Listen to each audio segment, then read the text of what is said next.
Ini ku ahli sunnah ciri khasnya niku mbok wong tau dosa kaya apa tetep dianggap Islam.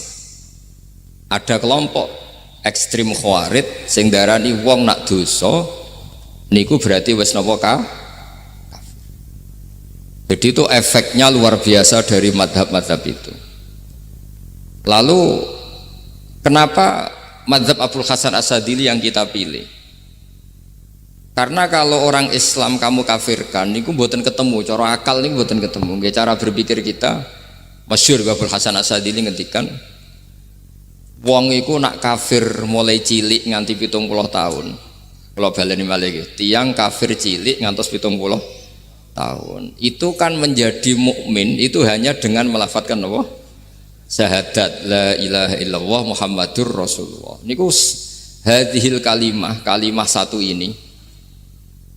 Kalimah syahadah niku saged ngilangi kekafiran 70 tahun. Artinya kalimat ini adalah kalimatun dakhala fihal kafiru al-islam atau kalimatun sara bihal kafiru musliman. Ini ngaji rileks, ini tanamkan di hati. Ini adalah kalimat yang orang kafir saja menjadi muslim, hanya sekali dilafadzkan. Masa lalu dengan kalimat yang sama tiang muslim menjadi kafir. Ini pun buatan ketemu akal. Makanya madhab takfiri, madhab gampang mengkafirkan orang itu jelas madhab yang enggak ada rujukannya sama sekali, enggak ada pegangan ilmiahnya sama sekali. Wong kafir wae dadi Islam, mosok wong Islam dadi kafir. Mau perkara tahlilan ning kuburan. Gara-gara tahlilane nyekel patok dianggap napa? Kafir. Mergo dianggap njaluk napa? Jaluk bae, jaluk kufur. Mulane dawuh Said Muhammad masyhur itu diterjemah di seluruh bahasa di dunia. Wong-wong sing ngafirno iku mbok yo sekali-kali nginceng iku ngrungokno. Lho kula nu sampean tahlil iku ya ora seneng. Kadang sing tahlil iku ya rada kurang ajar. Kula niku yang ben nak mati, nak sing tahlil nang Jepun niku ora seneng. Mergo ya rada sombong lah wong tahlil iku ya kadang rada sombong. Misale ngaten, kula kiyaine jenengan. Dongane ngene, ya Allah, ini guru saya. In kana muhsinan fazid fi ihsani. Kalau dia baik, itu ya tambahlah kebaikannya. Mosok murid muni gurune baik itu kalau itu kan ngenyek uang. Ini soleh-soleh permanen dianggap napa? Jadi dungane itu ngeper ingkana muhsinan fazid fisa. Wa ingkana musian fatajawaz anhu. Misalnya kalau dia orang buruk, kalau beliau orang buruk yang kau maafkan. Maka orang-orang di luar sana yang mengatakan andekan tahlil itu baik pasti dilakukan sahabat, itu logika yang keliru. Sahabat gak mungkin kan nahlili Kanjeng Nabi ngendikan ingkana musinan sido kafir ngoten nggih mboten. Lah wong Kanjeng Nabi kok apike di ngendikano ingkana ini kok kafir. Wong Nabi kok ingkana andai. Saiki pertanyaannya gini, kita sebagai kiai, sebagai guru ku murid nak tahlil ya rada kurang ajar sithik. Wong gurune kok diomongno ingkana musinan ambek ingkana musian. Nah pertanyaannya gini, lepas dari rodok kurang ajar lah dalam tahlil itu rodok kurang ajar karena nyebut guru ora kode kana musinan tapi ingkana musinan. Maksudnya kalau sampean sebagai murid kan menapa kode kana musinan, guru saya benar-benar orang baik, bukan ingkana andekan orang baik. Tapi ada satu kepastian bahwa ini tidak minta sama mayit. Jadi tujuan kalau kita minta mayat itu salah sama sekali. Wong kita datang ke kuburan malah memintakan ampunan untuk mayit. Kok iso darani njaluk iku piye? Ya mergo mau didelok kok adoh ketoke ngatong ya berarti njaluk. Lah ya wong fatwa kok mau berdasar inceng-incengan kok adoh niku ora jelas ya fatwa ngene. Paham gitu. Terus jenengan kudu yakin, yakin bahwa mazhab kita itu yang benar, bahwa tahlilan di kuburan tidak kafir karena tidak minta ke mayit, malah memintakan untuk mayit atau memintakan ampunan untuk mayit. Cuma redaksi sing rontok ngoten niku dikurangi lah. Nah kangge guru niku nggih dikurangi lah, dikurangi. Ya Allah, jenengan Maha Pengampun, kula suwun guru kula jenengan ampuni. Jadi ampun ngangge donga sing teng salat mayit. Nah, sholat mayit itu kan memang ada sanatnya, memang semua bentuknya seperti itu. Tapi nak ning kuburan, kalau betul nanti itu ngotong Mbah Mun ngoten, ya Allah ini guru saya, Engkau anugerahkan beberapa ilmu, beberapa amal yang manfaat untuk orang banyak. Kula suwun jenengan tampi. Jenengan dat sing Maha Pengampun. Nggih, jenengan ampuni. Tapi boten ngangge ingkana-ingkana ini. Angen-angen muga aku dadi kiai ini tersinggung. Murid orang ajar, mosok darani gurune apik iku andekan. Ya, tapi berhubung ra paham ya alhamdulillah ya do. Tahlil yang Wali Songo ya buanter-banter nganggo mik. Lah sing kene paham ya rada risi, piye? Wali Songo darani ingkana iku piye wae. Dadi niku mareni, mulane kula suwun nak tahlil nyewa kiai sing alim lah ben rada bener, ben rada bener. Tapi ampun nyewa kula mboten purun. Kula nu gak ada pondok lah, dadi mboten saya masyhur susah diundang orang kecuali yang ada hubungan guru, hubungan sarang. Karena beliau lama sekali ngajar di MGS.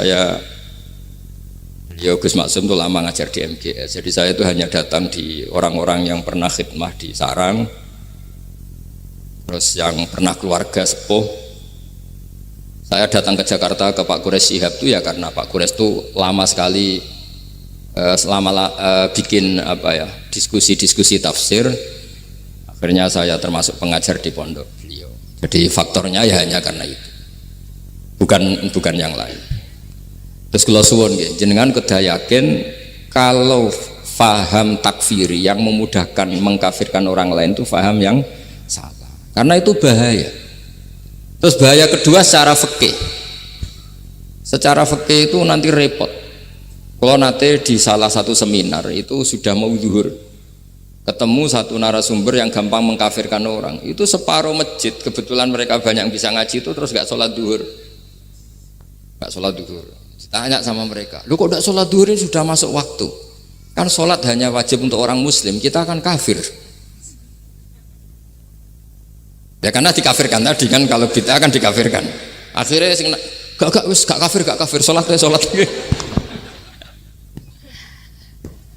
Efek dari mazhab itu panjang. Kalau betul faham mereka itu betul, berarti yang sudah kafir, orang kafir itu wajib sholat enggak kan? Itu malah panjang kan, karena terus menjadikan orang Islam tidak sholat. Nanti ke masjid tidak boleh, orang kafir nggak boleh masuk masjid. Itu efek fikihnya panjang. Jadi kalau suwun mazhab Abil Hasan Asyadzili niku dipegang. Nah itu madhab beliau itu implementasinya di teng kitab Hikam nih.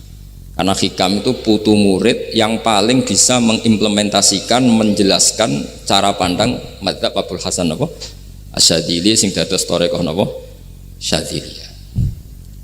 Terus ketiga, itu cara pandang itu detail itu jelimet. Mesti sampean ora kepikiran. Misalnya begini. Ketika ada orang salah jenengan marah, itu sebenarnya karena salahnya apa karena hal yang lain? Normalnya orang itu berpikir karena salahnya, itu keliru cara Abul Hasan Asyadzili. Pasti kamu marah itu karena ada hal lain. Misalnya kayak pembantu, elek, kriting, mecahno gelas, mesti langsung gua ngamuk. Alasannya mecahno gelas. Tapi nek sing mecahno iku wong ayu, kowe iso ngamuk. Kowe iso ngamuk wong ayu. Mecahno gelas lah. Kok gelas lemari, rasa gelas. Sama, kamu janjian sama orang, wongnya nyulayani janji, mesti mbok maki-maki. Katanya jam 10 kok udah datang gini-gini. Nah, tapi kalau yang terlambat itu wong sing ngutangi kowe iso ngamuk orang sing ngutangi kowe. Atau sing terlambat itu komandannya, atasan kamu. Atau kiainya. Nah, artinya gini, ketika kamu marah atas nama terlambat, itu sebetulnya karena terlambat atau karena hal lain. Nah, maksiat juga gitu, cara pikirannya Abul Hasan Asyadzili. Ketika kowe roh misalnya cawe wedok maco naik apa lah ninja atau apa, mesti kowe darani wah luput suwuk.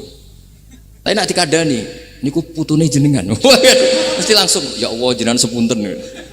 Jadi sebenarnya kita kebencian sama orang lain itu karena kebetulan itu tidak keluarga kita. Coba kalau itu keluarga kita, pasti kayak mikir ulang.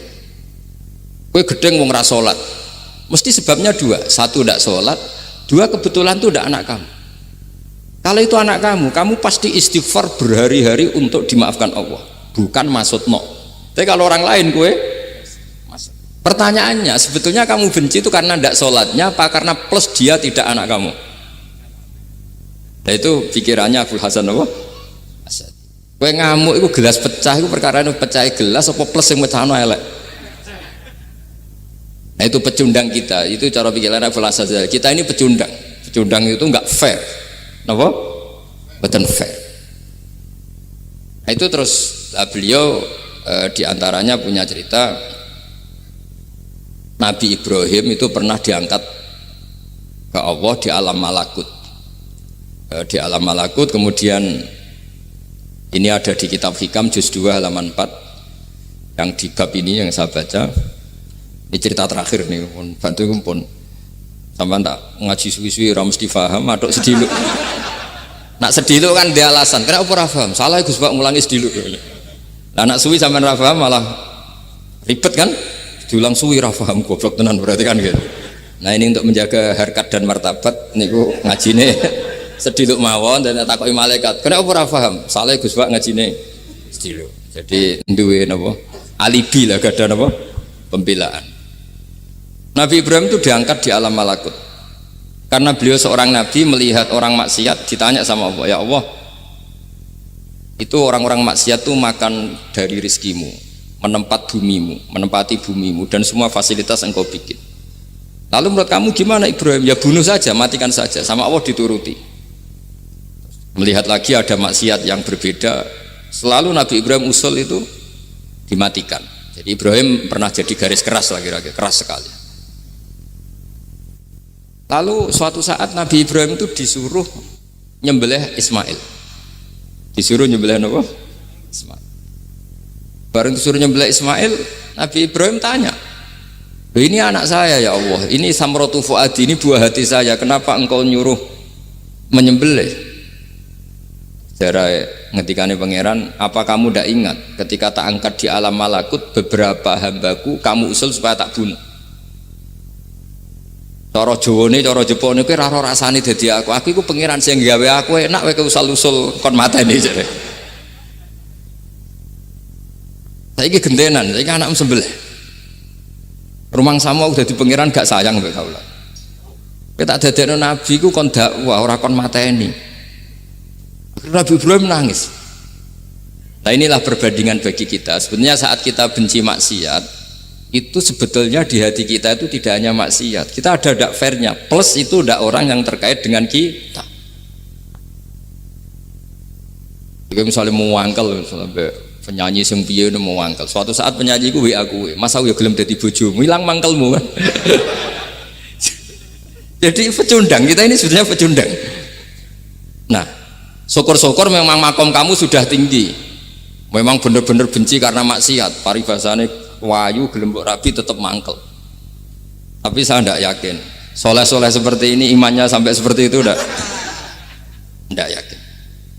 Dan saya kalau yakin begitu berarti keyakinan salah itu salah dan bodoh itu, karena itu nggak terbukti. Makanya ini kitab baru kalian kitab Hikam, karena ini acara ngaji Hikam kula waos sedikit mawon kula waos ini jawabannya Nabi Ibrahim ketika disuruh nyembelih Ismail teng halaman 4 juz 2. Allahumma hadza waladi wa samratu fuadi wa ahabbun nasi ilayya fasami aqa ilan yaqul ama tazkurul lailah allati sa'alta fiha ihlaka abdi awama ta'lamu anni rahimun bi ibadi kama anta syaqiqun bi waladik. Jadi Ibrahim, anak kamu sembelih. Kata Ibrahim, ini enggak mungkin Gusti, ini buah hati saya, kenapa engkau minta ini tak sembelih? Apa kamu tidak ingat pernah mengusulkan saya menghabisi sekian hamba saya? Kalau kamu bisa sayang anak kamu, saya juga sayang hamba-hamba kue nak we. Mikir. Jadi makanya kalau suwon kita ini hidup harus insaf. Nak kira dia duit, iku yo mangkel tenan loro tenan. Terus bojomu mbok kon sabar pas kue ra ngekeki duit, iku yo ora fair. Yo ben-ben ngamuk. Satu kelihatan cerdas. Memang kondisi nggak punya uang itu harus ditanggapi dengan marah, masa diapresiasi. Pinter mas kowe saiki dadi wong zuhud. Wah, ya ribet kan. Wes jos Mas sampean. Saiki ra duwe dhuwit, sampean wis dadi wong zuhud, wong waro. Tapi udah mati bareng saiki. Jadi sebetulnya Allah bikin emosi itu andaikan boleh dibahasakan wis dipikir. Walau la dafwahinna safa'dhum bi ba'dil lafasadatil ard. Jadi bumi ini sebaiknya itu diisi dengan sekian perbedaan. Tapi tidak konflik loh, perbedaan dengan konflik itu beda. Saya ulang lagi, bumi ini sebaiknya diisi dari sekian apa? Perbedaan, karena justru itu bagus. Saya itu berkali-kali bilang, andaikan tidak ada pikiran kedua, ini dunia ini sudah rusak. Harus ada pikiran kedua. Misalnya ono wong kok terlalu apik mbek kanca, mesti bojone sampet. Wong gak men ngopi mbek kancane ra tau ngapi mbek bojone. Tapi kalau ngopi mbek bojone terus, mesti kancane sing sampet. Wah, jok rabi lali kanca. Ribet. Manusa itu ribet. Kados kula dugi mriki ini hormat Gus Maksum. Nggih mungkin tok ganjaran. Tapi untuk dosa sidik-sidik ninggal pondok. Jadi ya sudah. Ya mau tidak mau karena memang hidup itu tidak banyak pilihan.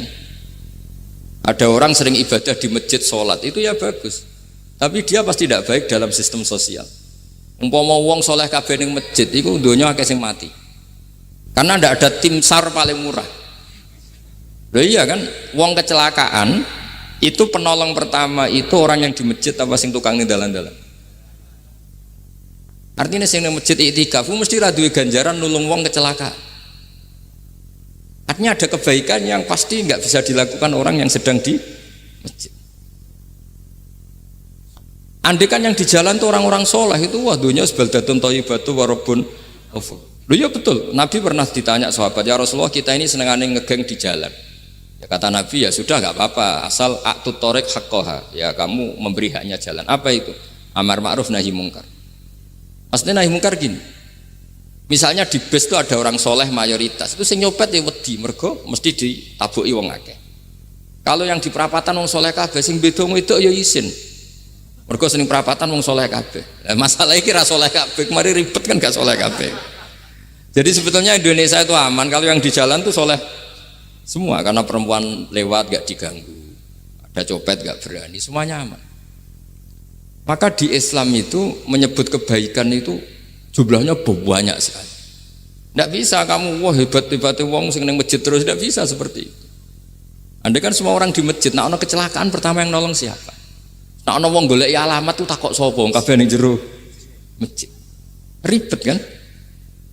Nah, makanya ini Quran bikin aturan wala taq'udu bikulli siratin tu'iduna wa tasudduna an sabilillah. Yang enggak boleh itu duduk di jalan sambil mengganggu atau mengancam hal-hal yang baik. Tapi kalau duduk di jalan justru membantu hal-hal yang baik, maka ini disyariatkan oleh Islam. Jadi ini kita harus mulai mikir ya. Jadi walhasil ngendikane kitab hikam, bayangkan yang maksiat itu anak kamu, istri kamu. Pilihan kamu itu memaafkan dan minta dimaafkan oleh Allah. Tapi ketika orang lain kamu minta supaya dilaknati Allah, ini tidak fair. Jika kita diajari guru-guru kalau minta ampun ighfirli wali walidayya wali jami'il muslimina wal muslimat, masih dikata wali jami'il muslimina al muslimat wal mu'minina wal mu'minat. Itu filosofi yang luar biasa, kata jami' semuanya ya Allah engkau maafkan. Bukan keluarga saya tok, siapapun yang berkontribusi terhadap Islam ini engkau maafkan. Begitu juga di muqaddimah khutbah kula suwun harus ditradisikan wala alihi wa sahbihi ajmain. Kata ajmain ini kata pembeda. Mungkin orang baca hanya rutin, tapi kita yang nekuni ilmu, ajmain ini kata kunci.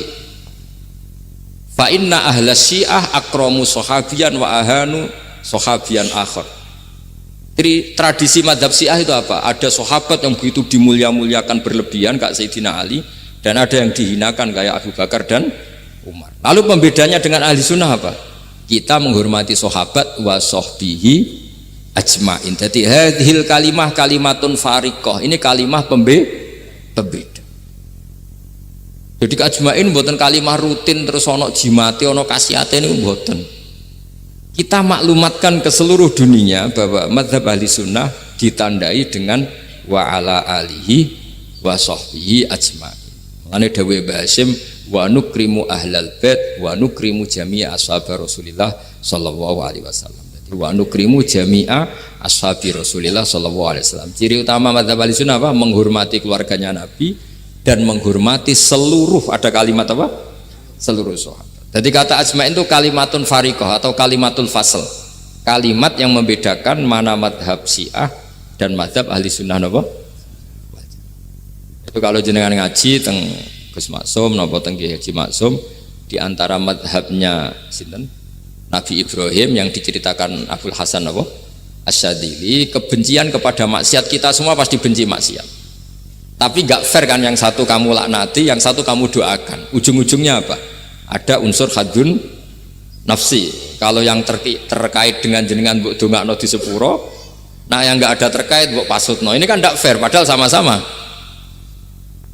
apa? Maksiat. Terus kalau suwun polemik tentang ketentuan gimana hukumnya ziarah kubur, ya hukumnya baik karena mendoakan atau memintakan ampun untuk yang mati, bukan meminta sama yang mati. Udah bisa Muhammad kena arah percaya rungokno wong didelok kok ado pancen ya ngeri kan, patoke diusap-usap bariku ndonga delok kok ado kan iku njaluk kuburan padahal mayite ngeluhe perkara mau. Kadang nek sing kiai ini rapati iso ngaji sampean ingkana wali kok darani napa?